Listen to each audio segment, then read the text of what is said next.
প্রিয় বিনিয়োগকারী, আজ জানব ভালো শেয়ার কেনার 10টি টিপস সম্পর্কে। শেয়ার বিক্রির সময় নয়, বরং কেনার সময় লাভের বিষয়টি নিশ্চিত করতে হবে একজন সচেতন বিনিয়োগকারীর। অর্থাৎ ভালো দামে শেয়ার কিনতে পারলে ভালো লাভের সম্ভাবনা বেশি থাকে।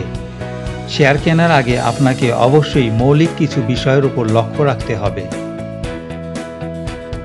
পিই রেশিও দেখুন। পিই রেশিও হলো কোম্পানির কমন শেয়ারের বাজার মূল্য ও শেয়ারের আয়ের অনুপাত। শেয়ারের বাজার মূল্যকে শেয়ার প্রতি আয় দিয়ে ভাগ করলে পিই রেশিও পাওয়া যায়। কোনো কোম্পানির শেয়ার প্রতি আয় যদি হয় 5 টাকা আর বাজারে শেয়ারটির দাম থাকে 45 টাকা, তাহলে মূল্য আয় অনুপাত পিই হবে 9। এই পিই রেশিও দিয়ে ইন্ডিকেট করছে এই কোম্পানিতে আপনি বিনিয়োগ করলে আপনার বিনিয়োগকৃত অর্থ লভ্যাংশ হিসেবে রিটার্ন পেতে আপনার সময় লাগতে পারে প্রায় 9 বছর। বিনিয়োগকারী ভাই বোনদের মনে রাখা দরকার, নিরীক্ষিত পিই রেশিও 16 এর নিচে হলে, অর্থাৎ যত কম হবে বিনিয়োগের ঝুঁকি তত কম। শেয়ার প্রতি সম্পদ মূল্য অর্থাৎ এনএভি দেখুন। এর সাথে বাজার মূল্যের একটা সামঞ্জস্য থাকা উচিত। যদিও কোম্পানির অবসায়ন না হলে সম্পদ মূল্যে বিনিয়োগকারীর কার্যত কিছু যায় আসে না। কোম্পানির অবসায়ন হলেই কেবল শেয়ার হোল্ডাররা এই সম্পদের কিছুটা ভাগ পেতে পারেন। এক্ষেত্রেও সম্পদ বিক্রির মূল্য থেকে আগে ব্যাংক ঋণ এবং অন্যান্য পাওনা পরিশোধ করা হয়। এরপর কিছু অবশিষ্ট থাকলে তা শেয়ার হোল্ডারদের জন্য ভাগ করে দেওয়া হয়। শেয়ার প্রতি আয় অর্থাৎ ইপিএস দেখুন। এটা যত বেশি হবে ততই ভালো। ইপিএস বেশি হলে বেশি লভ্যাংশ দেওয়ার সুযোগ থাকে। ইপিএস কম হলে লভ্যাংশের সক্ষমতাও কমে যায়। মোট শেয়ারের সংখ্যা দেখুন আর দেখুন তার কতটুকু ফ্লোটিং। চাহিদা যোগানের সূত্র অনুসারে শেয়ার সংখ্যা কম হলে তার মূল্য বাড়ার সম্ভাবনা বেশি থাকে। অন্যদিকে শেয়ারের সংখ্যা বেশি হলে বাজারে তা অনেক বেশি সহজলভ্য হয়।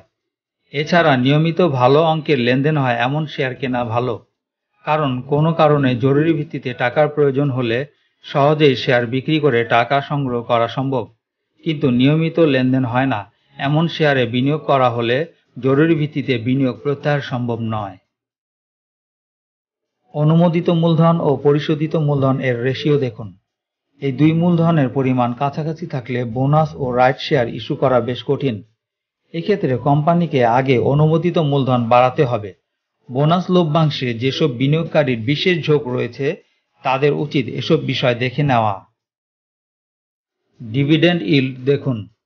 শেয়ারের বাজার মূল্য বেশিরভাগ ক্ষেত্রে অভিহিত মূল্যের চেয়ে বেশি হতে পারে, তাই লভ্যাংশের হার প্রকৃত রিটার্ন নির্দেশ করে না।